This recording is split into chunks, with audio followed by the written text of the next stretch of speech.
2 points I want to make. One has to do with charge, which will be important when we talk about purification, right? And one of them has to do with, at one point has to do with why those values are kind of funny.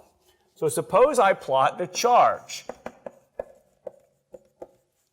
of an amino acid as a function of pH. 1, 7, 14.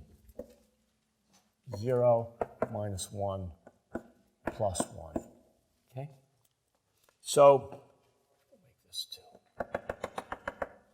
What's the charge at pH 7 for an amino acid?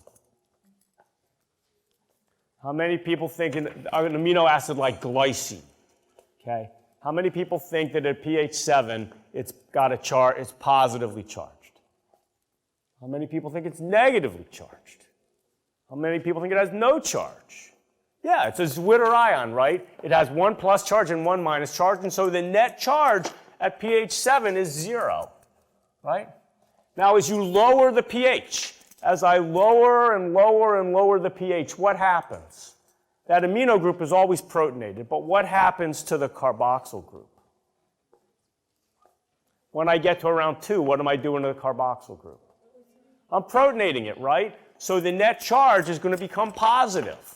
In fact, it's going to be exactly 1/2 right at a pK, right at around 2.0 where the pKa is. So I'm going to end up with a curve, right, that looks like this so far, right? So at low pH, I'm preferentially positively charged.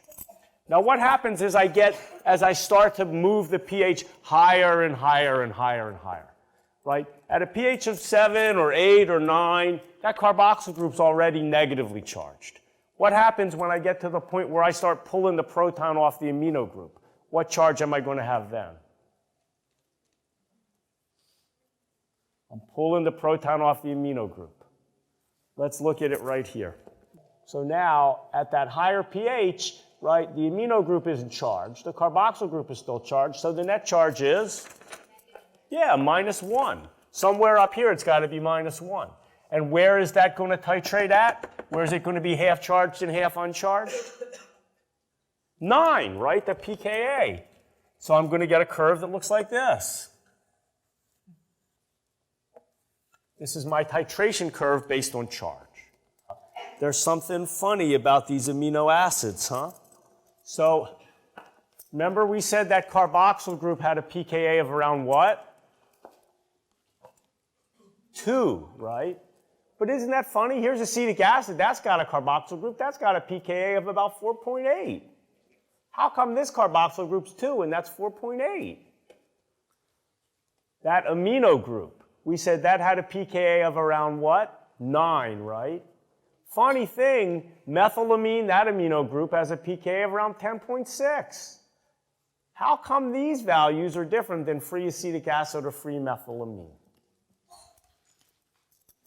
I'll let you guys think about that.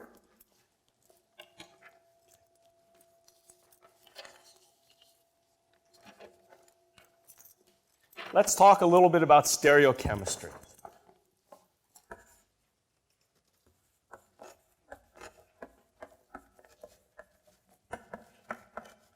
Oh, did you guys think I was going to answer that?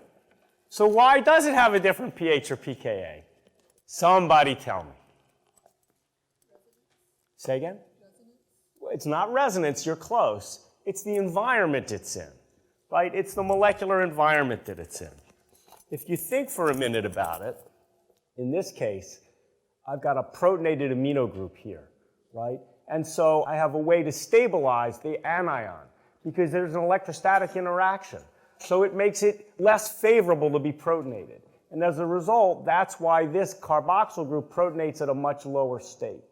The same way, the free electrons here are being pulled over by the electron affinity of the carboxyl group. So it's a little harder to protonate this. That's why I have to go to a lower pH to protonate the amino group than I do if I just have methylamine, where the methyl group is, of course, pushing electrons towards the nitrogen.